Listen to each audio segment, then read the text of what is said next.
Hello friends, आप सभी का पुनः स्वागत है आपके इस YouTube platform home science classes with Mohini ma'am में। तो जैसा कि आप सभी जानते हो, हम इस समय चर्चा करने जा रहे हैं ईसीसी ई एजुकेटर वैकेंसी को लेकर, जिस पर आज स्पेशली ईसीसी ई एजुकेटर के लिए जो इन्फॉर्मेशन आपको देते थे उस पर आज कई दिनों बाद वीडियो आ रही है। हम आपको बताए थे कि हमारे एग्ज़ाम भी थे और उधर हम मेरे हस्बैंड की तबीयत जो कि अभी भी चल रही है, अभी भी वो बेड रेस्ट पर है, तो इस वजह से जो है हम ऑनलाइन काम नहीं कर पा रहे थे।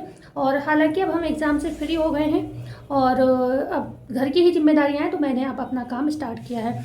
तो अब धीरे धीरे समय लग रहा है। मैं चीज़ें आज फ्रंट कैमरा भी वीडियो इसीलिए बना रही हूँ कि चीज़ें जो है बहुत कहीं से कुछ मिला कहीं से कुछ मिला करके इकट्ठी की हैं मैंने बहुत सारी चीज़ें, जिस पर चर्चा करेंगे ईसीसी ई एजुकेटर को लेकर। लेकिन उससे पहले एक चीज़ हम आपसे शेयर करना चाहते हैं। क्या आप लोग चाहते हो कि हम ईसीसी ई एजुकेटर पर क्लासेस कंटिन्यू करें? क्योंकि देखो, अगर क्लास पढ़ाने का मतलब ये होता है कि डाटा को इकट्ठा करना पड़ता है, मतलब जो सिलेबस है उसे इकट्ठा करना होता है, उसे टाइप करना होता है, फिर उसे पढ़ाना होता है, ठीक है, और अपलोड करना बहुत सारी, कम से कम 2 से ढाई घंटे नॉर्मल।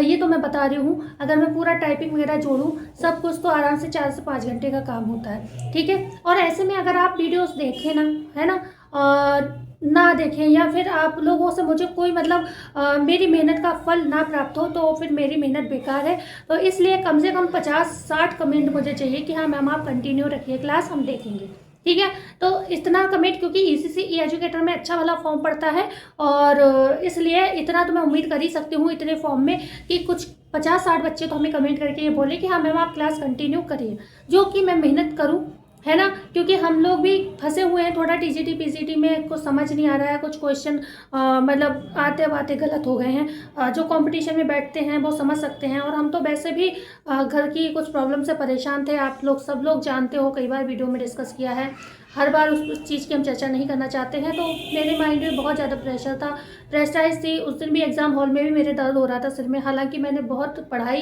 क्योंकि मैं मेरे ऊपर किसी माँ बाप का प्रेशर तो है नहीं कि माँ बाप कह रहे हैं कि अरे पढ़ो बेटा, मैं अपनी मर्ज़ी से ही कर रही हूँ ना। तो इसलिए अपनी मर्ज़ी से जब कर रही हूँ तो मैं फिर मतलब दिखावा तो नहीं करूँगी ना, अपनी मर्ज़ी से ही जब मैं पढ़ाई कर रही हूँ, कोई कुछ कह नहीं रहा है कि तुम्हें नौकरी करनी है नहीं करनी। तो इसलिए मैंने बहुत मेहनत की, जितना मैं कर सकती थी मतलब उतना की, ठीक है। और उसके बाद कुछ क्वेश्चन तो मेरी बेवकूफ़ी से ही गलत हो गए हैं, तो मतलब क्या ही कहूँ, उसमें तो मेहनत का कोई दोष ही नहीं था, पढ़े हुए थे पर 2 ऑप्शन में कन्फ्यूज़न में मैंने गलत कर दिए हैं।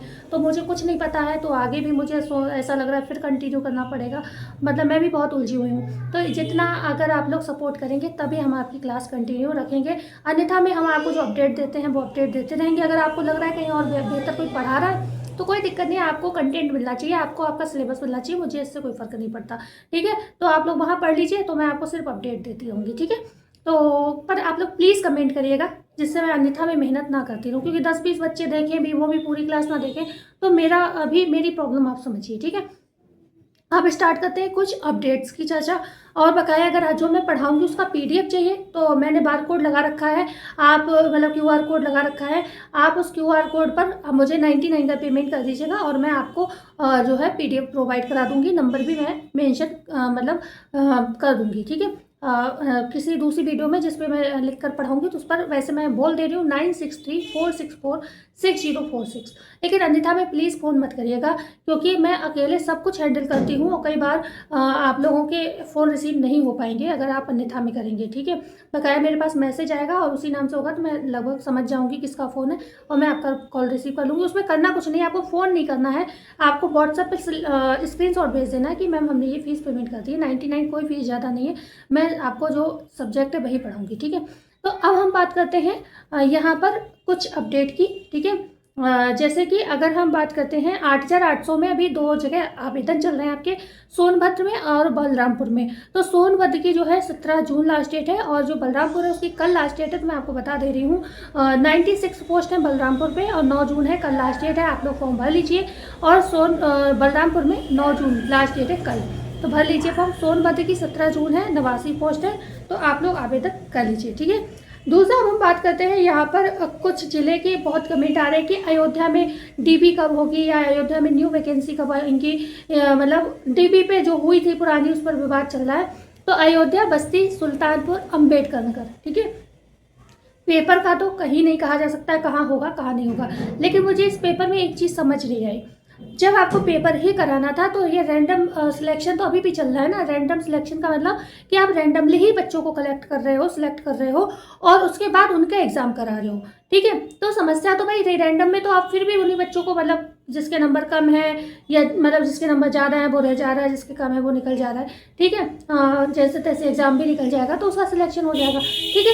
तो मुझे ये चीज़ समझ नहीं आ रही कि ये लोग चाह भी रहे हैं भर्ती कराना या नहीं करा रहे हैं। और आप लोग मुझसे कमेंट करके पूछते, सच बताओ ईसीसी ई एजुकेटर की इन्हीं हरकतों की वजह से मैं भी वीडियो जो है बहुत डर डर के बनाती हूँ, क्योंकि जब आप लोग निगेटिव कमेंट आते हैं ना तो मुझे भी बुरा लगता है कि बच्चे भरोसा करते हैं मुझ पर और मैंने भरोसा तोड़ दिया। मतलब मैं जो खबर मिलती है वो आपको बता देती हूँ और वो खबर अमल होती नहीं है, ठीक है। फिर आप लोग मुझसे जैसे कि सैलरी वाला है, अब आप लोग कमेंट करते हो, हालांकि आज भी बहुत सारे लोग ये कह रहे हैं कि सैलरी बढ़ चुकी है, बस अभी अकाउंट में आनी स्टार्ट नहीं हुई है, तो जुलाई से आएगी। अब क्या ही है सच पता चलेगा, लेकिन आप लोग तो मुझे कमेंट कर रहे हो ना, तो इसमें मेरा कोई दोष नहीं है। तो ऊपर से ही आपके मैंने न्यूज़पेपर की कई बार कटिंग भी दिखाई थी, तो ये सब मेरा जो अपडेट आती है वो मैं आपको प्रोवाइड करा देती हूँ। आजकल न्यूज़पेपर कोई पढ़ना चाहता नहीं है, सोशल मीडिया पे हम लोग डिपेंड हो गए हैं। तो भाई आप पढ़ते नहीं न्यूज़पेपर, आप लोग कमेंट करते हो, हम आपको अपडेट दे देते हैं कि भाई ये अपडेट निकली है, ठीक है। तो उस पर अब आप मुझे कुछ भी कहें तो उससे क्या ही होगा, ठीक है। तो दूसरी बात करते हैं हम 8,800 में कुछ जिलों की भर्तियां कब आ सकती है। मऊ,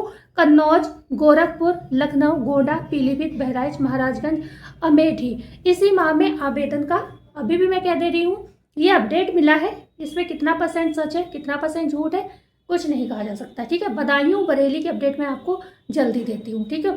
तो 8,800, हालांकि बदायूं में तो आ भी चुकी है भर्ती, लेकिन मतलब जो आपका एग्ज़ाम वाला कमेंट कर रहे थे कि एग्ज़ाम होगा क्या, उसका अपडेट मैंने खबर भेज दी है, आपको कल तक शायद मिल जाएगी, उम्मीद है मुझे।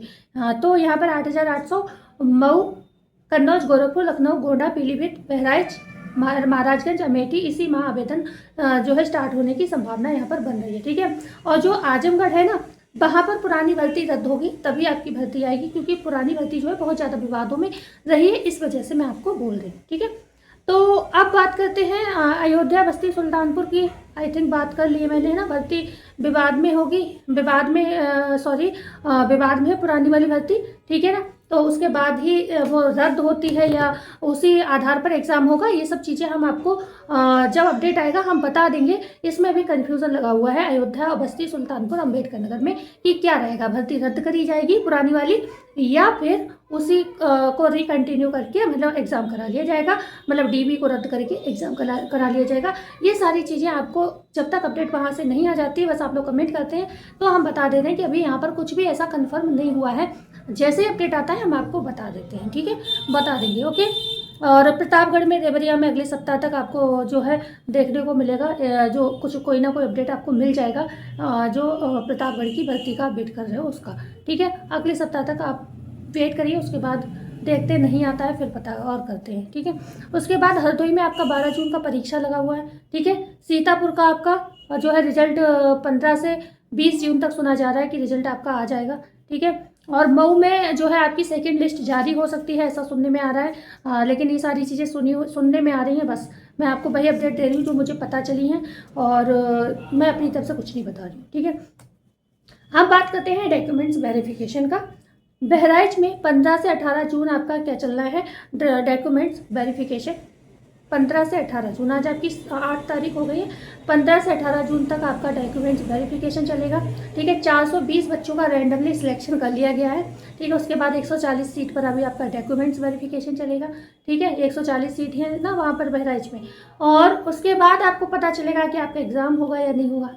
क्या ही मतलब क्या तरीका अपना निकाला है, अरे सभी का करा लेते एग्ज़ाम, उसके बाद उसी में से मेरिट निकालते हैं ना, कुछ सारी चीज़ें करने की ज़रूरत ही नहीं थी रैंडम वगैरह, सीधे आप एग्ज़ाम कराते और एग्ज़ाम के बाद बच्चा जो अच्छा एग्ज़ाम देता उसका सिलेक्शन करते, ठीक है। तो क्या ही मतलब बदलाव किया गया। मुझे बीच में अगर मैं कुछ गलत बोल रही हूँ तो आप लोग कमेंट करिएगा, क्योंकि बीच में जो 1.5 से 2 महीने मैंने ठीक से काम नहीं करा है चैनल पे, इस वजह से मुझे भी बहुत सी चीज़ें अभी दिक्कत कर रही हैं।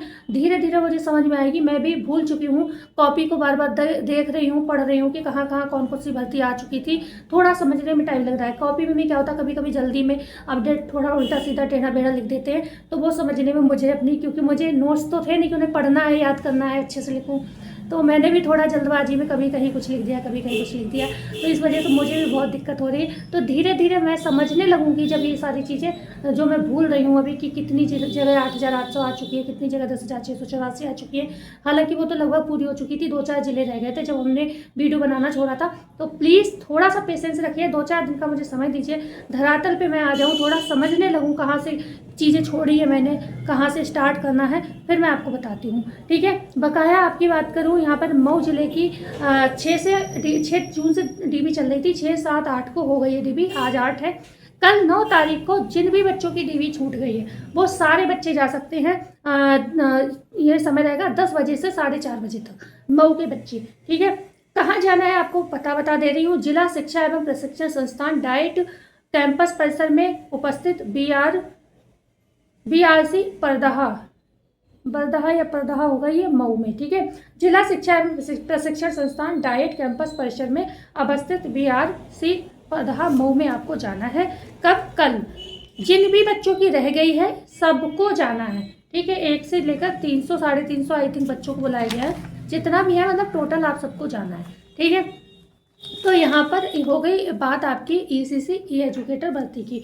ओके, और अब हम बात कर लेते हैं कस्तूरबा गांधी विद्यालय की जो है यहाँ पर भर्ती की बात कर लेते हैं, अन्यथा मैं इसकी अलग सेपरेट वीडियो बना दूंगी।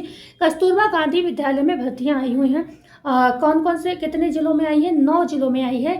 बनारस है, मैनपुरी है, मिर्ज़ापुर है, श्रावस्ती है, कुशीनगर है, कौशाम्बी है, इटावा है, फतेहपुर है, फिरोजाबाद। डेट सुन लो। अब आपको ये आवेदन कैसे करना है, कहाँ से करना है, इन सब की साइड है। जैसे कि आपको डालना क्या, मैंने बताया आपको, जैसे मैनपुरी में आपको अप्लाई करना है। ठीक है, तो आपको गूगल पे डालना है https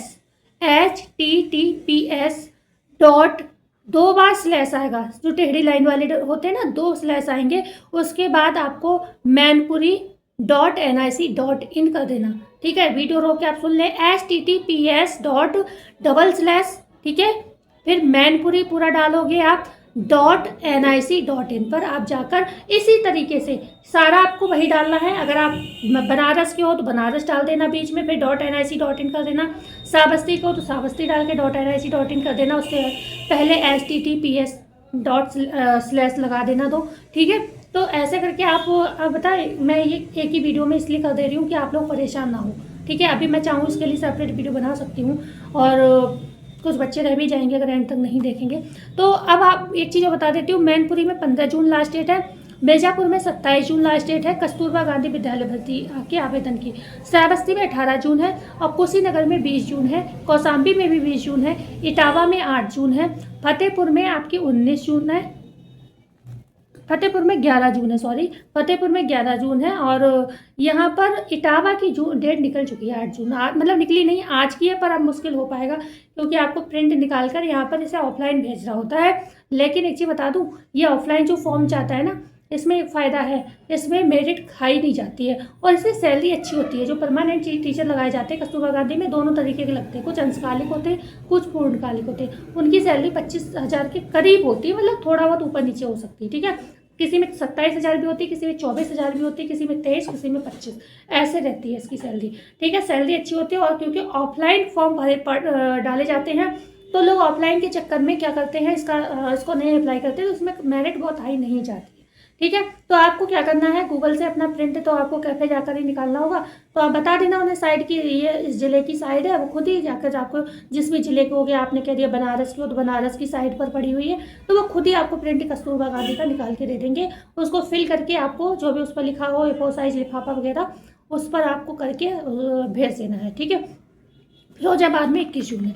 ठीक है, तो ये कुछ अपडेट्स थी ECC ई एजुकेटर को लेकर। अभी प्लीज़ मुझे थोड़ा समय दीजिए, और जैसे ही मैं समझने लगूंगी बहुत अच्छे से चीज़ें कि कैसे कैसे चीज़ें हमने ख़त्म की थी और कैसे शुरुआत करनी है मुझे, तो मैं आपको तुरंत बताती हूँ। पर क्लास आपके ऊपर डिपेंड करती है, मैं मेहनत तभी करूँगी जब आप लोग कमेंट करेंगे कि हाँ मैम आप क्लास कंटिन्यू करिए।